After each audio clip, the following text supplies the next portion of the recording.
Bagaimana seorang anak keturunan suku Quraisy berusia 11 tahun menjadi penjaga wahyu terbesar dalam sejarah Islam. Di tengah badai perang, fitnah, dan kekuasaan, Zaid bin Thabit memikul tugas yang mengubah peradaban. Menulis Al-Quran langsung dari lisan Rasulullah SAW. Tapi mengapa ia ditolak oleh keluarganya? Dan bagaimana ia bertahan meski dianggap hanya seorang anak kecil? Mari kita saksikan kisah inspiratif tentang integritas, keberanian, dan cinta yang tak pernah padam.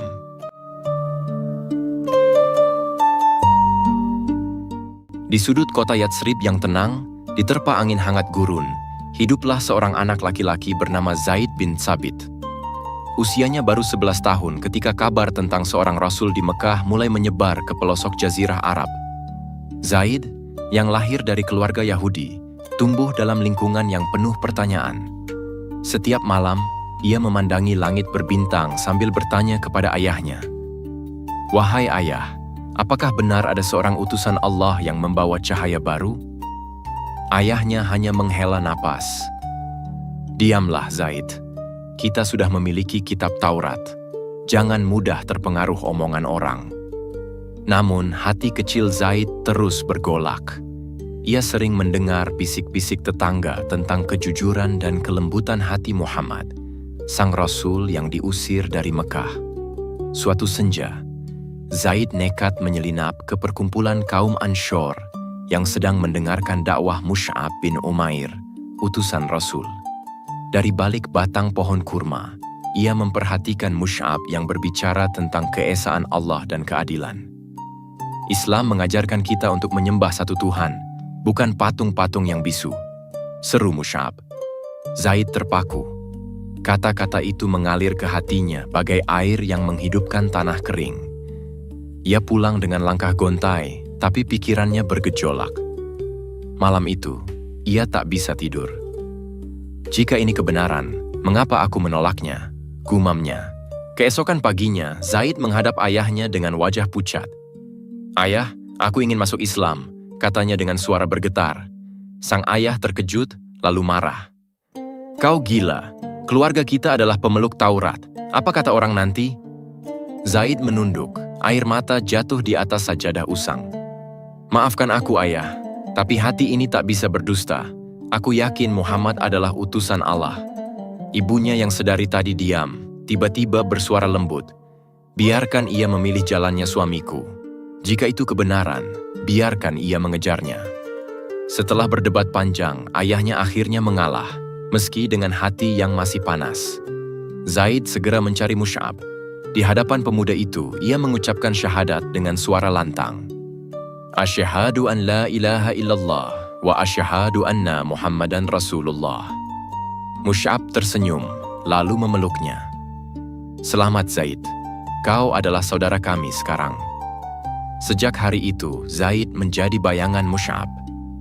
Ia belajar membaca dan menulis dengan tekun, meski harus bersembunyi dari pandangan sinis tetangga. "Kau terlalu kecil untuk urusan ini," ejek seorang pemuda. Zaid hanya tersenyum. "Allah melihat usaha hambanya, bukan usianya," jawabnya tenang. Beberapa bulan kemudian, Rasulullah SAW tiba di Yatsrib setelah hijrah. Zaid, yang sejak pagi menunggu di dekat masjid, langsung berlari menyambut. Wajah Rasul yang bersinar penuh kasih membuatnya terpaku. "Siapa namamu, nak?" tanya Rasul lembut. "Zaid bin Thabit, ya Rasulullah," jawabnya gemetar. "Maukah kau menjadi penulis wahyu?" Zaid terbelalak. "Tapi, aku masih kecil dan belum hafal Al-Quran." Rasul tersenyum. "Allah akan memudahkanmu. Bacalah apa yang kudengar dari Jibril, lalu tulislah." Sejak saat itu, Zaid menjadi salah satu penulis wahyu termuda, duduk di samping Rasul setiap kali ayat-ayat suci turun. Suatu hari, usai menulis surah Al-Baqarah, Zaid bertanya dengan polos, "Ya Rasulullah, bagaimana jika aku salah menulis satu huruf?" Rasul menepuk bahunya.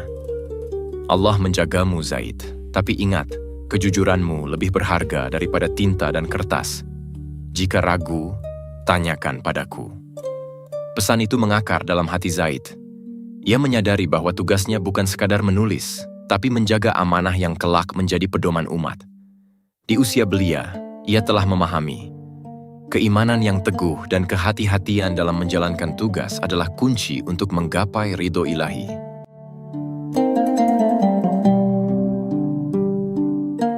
Minggu-minggu pertama sebagai penulis wahyu tidaklah mudah bagi Zaid.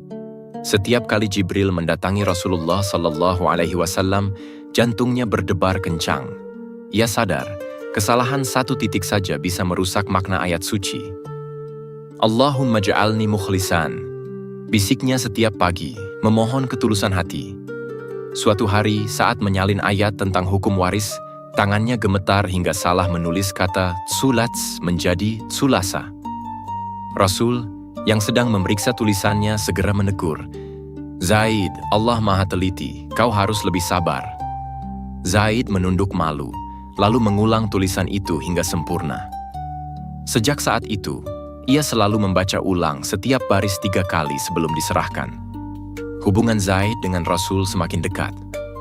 Suatu senja, saat mereka duduk di bawah pohon kurma, Rasul bertanya, "Apa yang kau takutkan saat menulis wahyu?" Zaid menjawab jujur, "Aku takut tidak bisa menjaga amanah ini, ya Rasulullah." Rasul tersenyum, lalu meletakkan tangan di pundaknya. "Allah memilihmu karena melihat kejujuranmu. Ingat, tulisanmu kelak akan menjadi saksi di akhirat." Zaid mencatat pesan itu dalam hati. Ia mulai mempelajari seluk-beluk bahasa Arab dari Abu Bakar dan hafal puluhan ayat setiap malam. "Ilmu adalah cahaya," kata Abu Bakar suatu kali. "Tapi cahaya itu hanya bersinar jika kau menjaganya dengan rendah hati." Namun tantangan datang dari luar. Sebagian kaum munafik di Yasrib mulai menyebarkan fitnah. Bagaimana mungkin anak kecil yang bahkan belum baligh bisa dipercaya menulis kitab suci?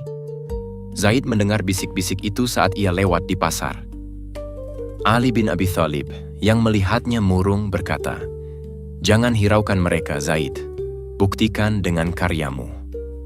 Beberapa hari kemudian, saat ayat tentang puasa turun, Zaid tidak hanya menulisnya, tapi juga menjelaskan maknanya kepada orang-orang yang skeptis.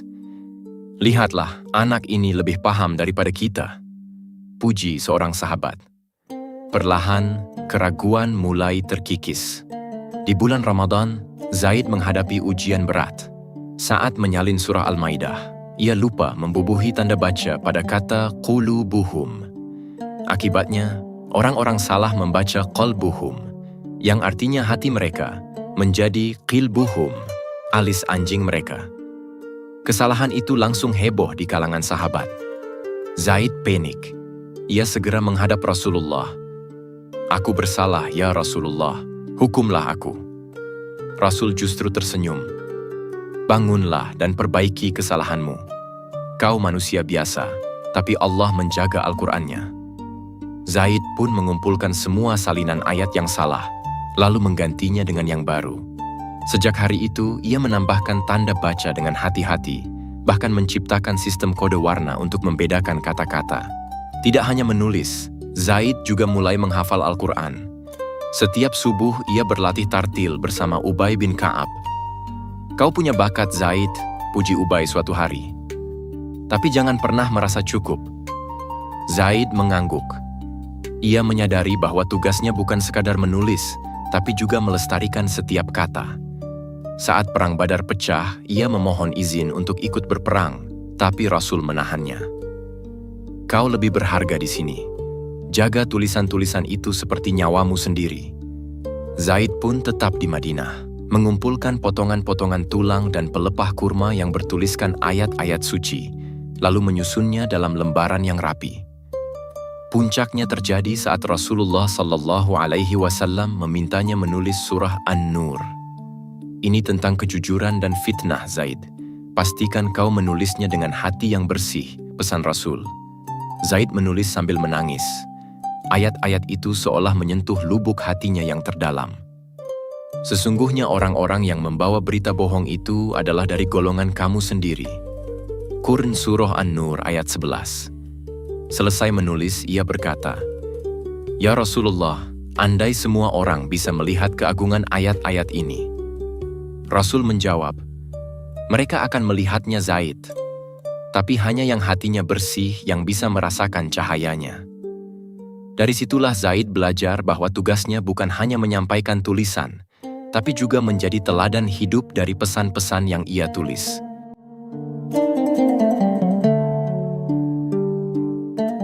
Setahun setelah Perang Badar, Zaid menghadapi ujian yang lebih berat.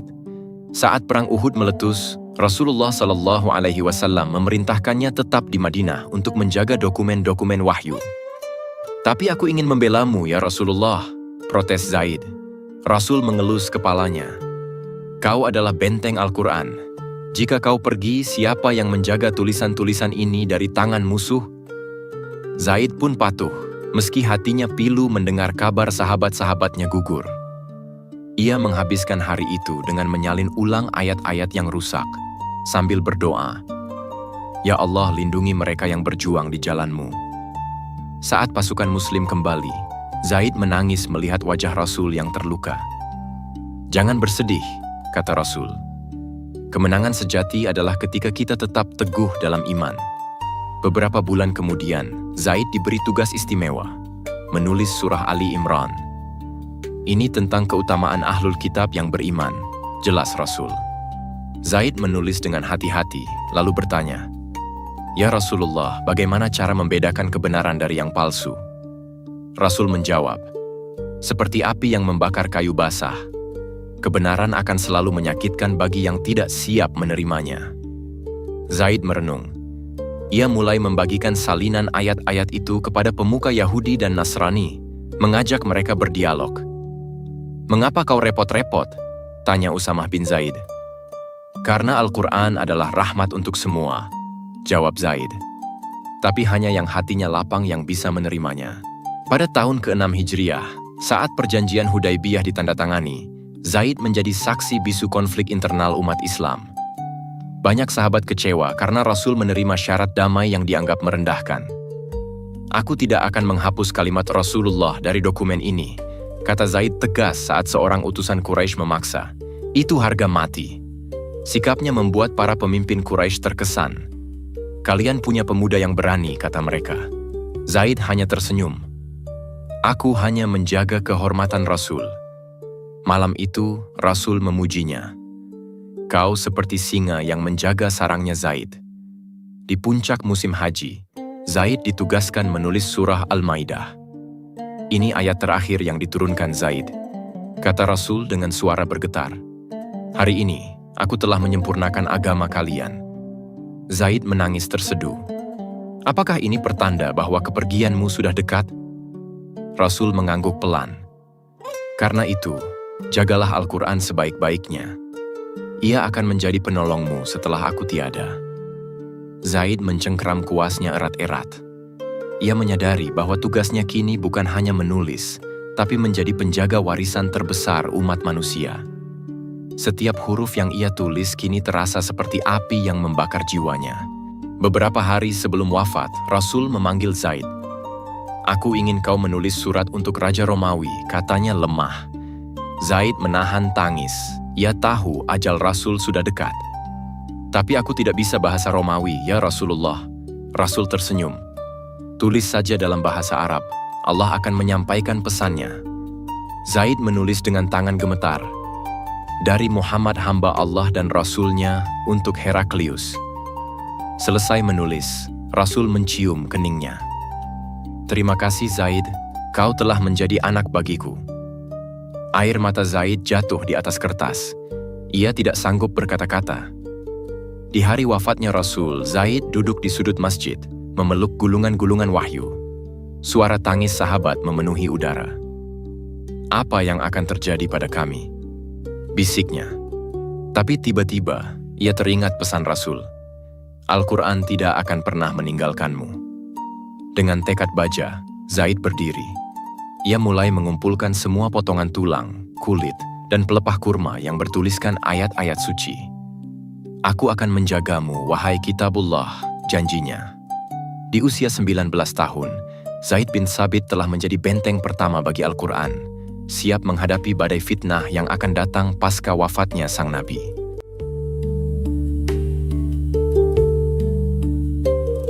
Kematian Rasulullah Shallallahu Alaihi Wasallam menyisakan duka yang dalam.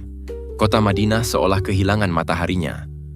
Zaid, yang baru berusia 19 tahun, duduk termenung di sudut kamarnya, menggenggam gulungan tulisan yang masih berbau harum tinta. "Bagaimana kami bisa hidup tanpa beliau?" bisiknya. Di luar, suara tangis para sahabat bergemuruh. Namun, kesedihan itu segera tergantikan oleh kekacauan. Kaum murtad mulai menolak membayar zakat, dan nabi palsu bermunculan. Abu Bakar, khalifah pertama, bersikukuh memerangi mereka. "Kita tidak akan berkompromi dengan kemurtadan," katanya tegas. Zaid, yang ditugaskan sebagai sekretaris khalifah, mencatat setiap keputusan dengan hati berat. Di tengah gejolak politik, muncul masalah baru. Ayat-ayat Al-Quran yang tersebar di berbagai media mulai terancam. Banyak hafiz, penghafal Quran, gugur di medan perang, sementara tulang dan pelepah kurma yang bertuliskan ayat-ayat suci mulai lapuk. "Jika ini dibiarkan, Al-Quran bisa lenyap," ujar Umar bin Khattab suatu malam. Abu Bakar pun memanggil Zaid. "Kau adalah orang yang paling dipercaya Rasul untuk menjaga wahyu. Kumpulkan semua ayat itu dalam satu mushaf." Zaid terkejut. "Wahai khalifah, tugas ini terlalu berat. Bagaimana jika aku salah?" Umar menjawab, "Kau pernah salah? Tidak. Kau bahkan menciptakan sistem kode warna untuk menjaganya. Allah memilihmu untuk ini." Maka dimulailah tugas monumental. Zaid mengumpulkan semua potongan tulang, kulit, dan batu yang bertuliskan ayat-ayat suci. Ia juga mendatangi para sahabat yang hafal Quran, seperti Abu Hudzaifah dan Anas bin Malik. "Tolong ucapkan ayat yang kalian ingat," pintanya. Setiap ayat harus disertai 2 saksi yang mendengar langsung dari Rasul. "Aku tidak bisa menerima hanya satu sumber," tegas Zaid. Proses ini melelahkan. Ada kalanya ia harus berjalan berhari-hari ke pedalaman untuk mencari seorang sahabat yang hafal satu ayat. "Kenapa kau begitu keras kepala?" keluh seorang sahabat. Zaid menjawab, "Karena aku tidak ingin di akhirat nanti Rasul menuntutku karena lalai." Suatu malam, saat mencari ayat tentang hukum kisyu, alias pembunuhan tidak disengaja, Zaid menemui jalan buntu. Hanya ada satu sumber, seorang wanita tua di pinggir kota yang mengaku menyimpan potongan kulit bertuliskan ayat itu. "Aku tidak bisa memberikannya kecuali kau membayar 100 dirham, katanya. Zaid marah. "Ini bukan milikmu, ini milik umat." Wanita itu tersenyum. "Aku hanya menguji kejujuranmu. Ambillah, ini hadiah dari Allah." Zaid pun mengambilnya dengan berlinang air mata. Peristiwa itu mengajarkan padanya bahwa setiap rintangan adalah ujian untuk memurnikan niat. Setelah berbulan-bulan bekerja, mushaf Al-Quran akhirnya rampung. Abu Bakar dan Umar memeriksa setiap halaman. "Subhanallah," puji Abu Bakar. "Kau telah melakukan keajaiban, Zaid." Tapi Zaid tidak bisa tenang. "Ini belum selesai," katanya. "Aku harus memastikan salinan ini disebarkan ke seluruh penjuru." Maka, ia melatih puluhan penulis muda untuk menyalin mushaf dengan kriteria ketat. Setiap titik harus sama, setiap harakat harus sempurna pesannya. Saat salah seorang penulis mencoba memodifikasi gaya tulisan, Zaid segera menegur, "Kita bukan seniman, kita adalah penjaga kebenaran." Di penghujung tahun, saat mushaf-mushaf itu dikirim ke Mekah, Yaman, dan Syam, Zaid berdiri di atas bukit Syafa. Angin musim semi menerpa wajahnya yang penuh goresan tinta. Ia membayangkan Rasulullah tersenyum dari surga. "Aku telah menepati janjiku, ya Rasulullah," bisiknya. Tapi tugasnya belum usai. Ia sadar, tantangan terbesar bukanlah mengumpulkan ayat-ayat, tapi menjaga umat dari perpecahan. Al-Quran akan menjadi cahaya, katanya pada diri sendiri. Tapi cahaya itu hanya bersinar jika hati manusia mau membukanya. Dengan tekad baru, Zaid pun kembali ke meja kerjanya, siap menghadapi tantangan berikutnya.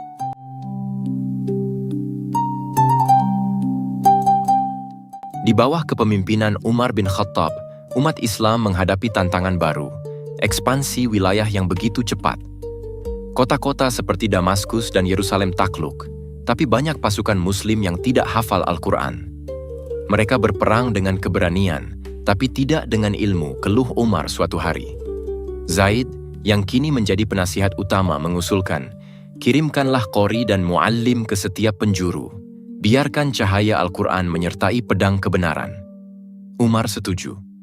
Zaid pun melatih puluhan pemuda untuk menjadi guru Al-Quran. Aku tidak hanya mengajarkan bacaan, tapi juga makna, tegasnya. Saat seorang murid bertanya, apa bedanya membaca dengan memahami? Zaid menjawab, seperti beda antara membawa obor dan menjadi api itu sendiri. Perjalanan dakwah tidak selalu mulus. Di Yarmuk, Zaid menyaksikan sendiri betapa kebodohan bisa merusak keimanan. Seorang tentara Muslim menghancurkan salinan Injil milik pendeta Kristen. Ini kitab sesat, teriaknya. Zaid segera merebut kitab itu dari tangannya. Allah menurunkan Al-Quran sebagai rahmat, bukan untuk merusak kitab sebelumnya, bentaknya. Ia lalu duduk bersama pendeta itu, menjelaskan kemuliaan Isa dalam Al-Quran. Lihatlah surah Ali Imran. Sesungguhnya Allah telah memilih Adam, Nuh, keluarga Ibrahim, dan keluarga Imran melebihi segala umat, kata Zaid. Pendeta itu terharu. Aku belum pernah melihat Muslim yang begitu menghormati Nabi kami. Di tengah kesibukannya, Zaid juga harus menghadapi fitnah tentang Al-Quran. Seorang pengikut Nabi palsu, Musailamah, mengklaim bahwa ayat-ayat yang dibawanya sama suci dengan wahyu Muhammad. Buktikan, tantang Zaid dalam sebuah debat terbuka. Musailamah membacakan syair-syair kacau tentang semut dan batang kayu. Zaid tersenyum. Allah tidak akan menurunkan kitab yang membingungkan hambanya. Al-Quran adalah mukjizat yang bisa dibaca, dihafal, dan diamalkan. Kerumunan orang pun bersorak. Zaid benar, hanya Al-Quran yang hidup. Peristiwa itu memperkuat keyakinan Zaid bahwa kebenaran pasti menang jika dibela dengan ilmu. Tahun ke-18 Hijriah, Zaid diuji dengan wafatnya Umar bin Khattab. Saat menulis surat wasiat khalifah, tangan Zaid gemetar. Siapa yang akan menjaga umat ini? Tanyanya pada Umar yang terbaring lemah. Umar menjawab, kau dan para ulama. Beberapa hari kemudian, Utsman bin Affan terpilih sebagai khalifah. Ia segera memanggil Zaid. Aku mendengar ada perbedaan bacaan Al-Quran di Irak dan Syam. Kita harus menyatukannya. Zaid mengangguk. Aku akan menyusun mushaf resmi berdasarkan dialek Quraisy. Proyek ini lebih rumit dari sebelumnya. Zaid harus membandingkan ratusan salinan, memastikan setiap harakat sesuai dengan bacaan yang diajarkan Rasul. Ini bukan tentang siapa yang benar, katanya pada timnya. Ini tentang menjaga kesatuan umat. Saat mushaf Utsmani selesai, Zaid menghadapi protes dari kelompok yang merasa bacaan mereka lebih sahih. Kalian menghapus sunnah bacaan Abdullah bin Mas'ud, teriak seorang pemuda. Zaid menjawab tenang, tidak, kami hanya mengembalikan Al-Quran pada bacaan yang didengar langsung dari Rasulullah. Ia lalu diterbitkan sabda Rasul, bacalah Al-Quran dengan 7 dialek, selama kalian tidak mengubah hurufnya. Perlahan, protes itu mereda. Zaid sadar, tugasnya bukan sekadar menyusun huruf, tapi juga menyatukan hati. Al-Quran adalah tali Allah, katanya suatu kali. Jika kita berpegang padanya, kita tidak akan terpecah. Di usia 40 tahun, Zaid mulai menulis kitab tafsir pertama. Ia mengumpulkan penjelasan Rasul tentang ayat-ayat mutasyabihat dan menjelaskannya dalam bahasa yang sederhana. Ilmu harus bisa dijangkau semua orang, katanya. Saat murid-muridnya bertanya, Guru, mengapa kau tidak menulis hadis? Zaid tersenyum. Karena aku lebih takut salah menulis sabda Rasul daripada salah menafsirkan Al-Quran. Malam itu, sambil memandangi langit yang sama seperti saat ia pertama kali mencari kebenaran, Zaid berbisik, Ya Allah, jika Engkau mengizinkanku bertemu Rasul di surga, izinkan aku menyerahkan mushaf ini ke tangan beliau sendiri.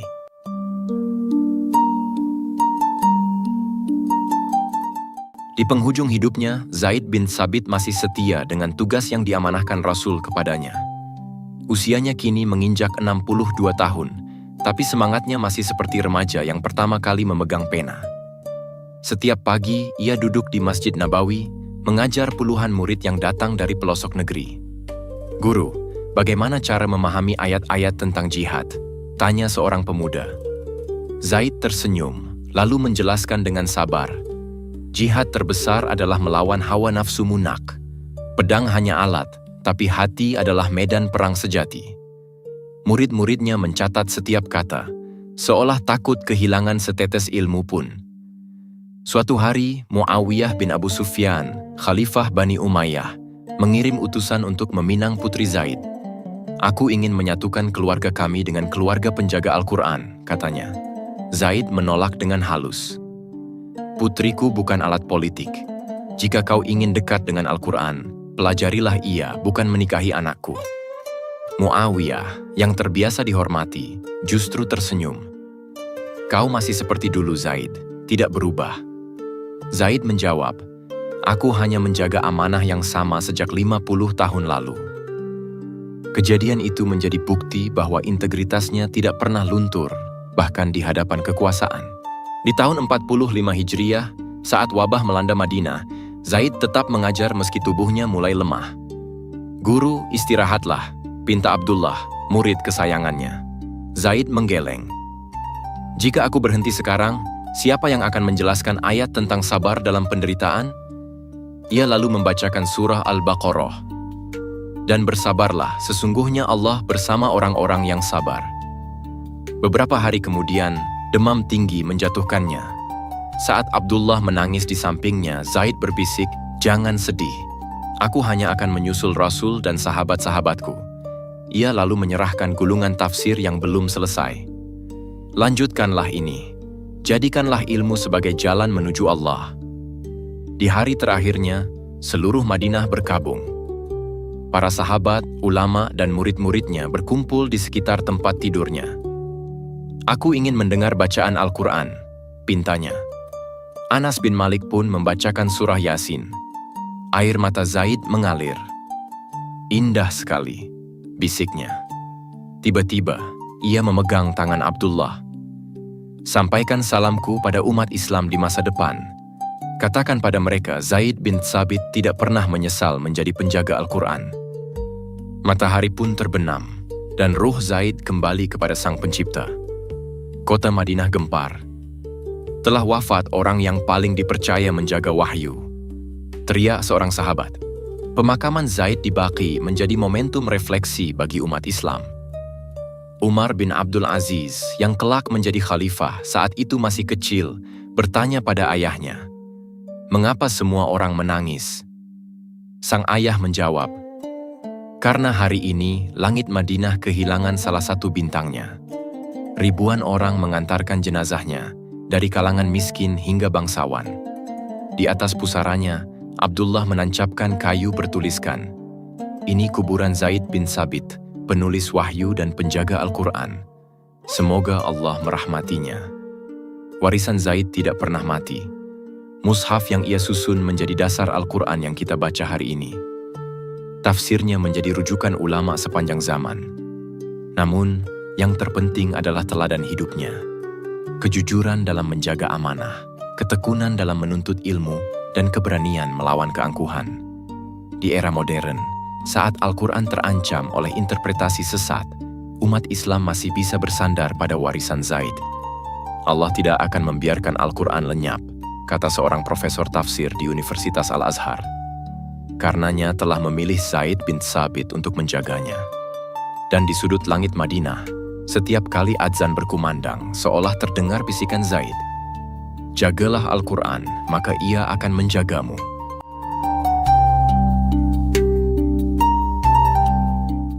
Zaid bin Tsabit telah wafat, tapi warisannya abadi.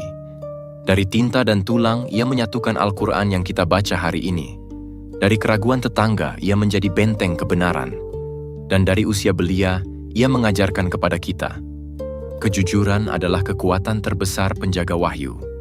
Karena menjaga Al-Quran adalah tugas kita semua. Jika Anda terinspirasi oleh kisah ini, jangan lupa subscribe, like, dan bagikan kepada saudara seiman kita, agar semakin banyak yang terinspirasi.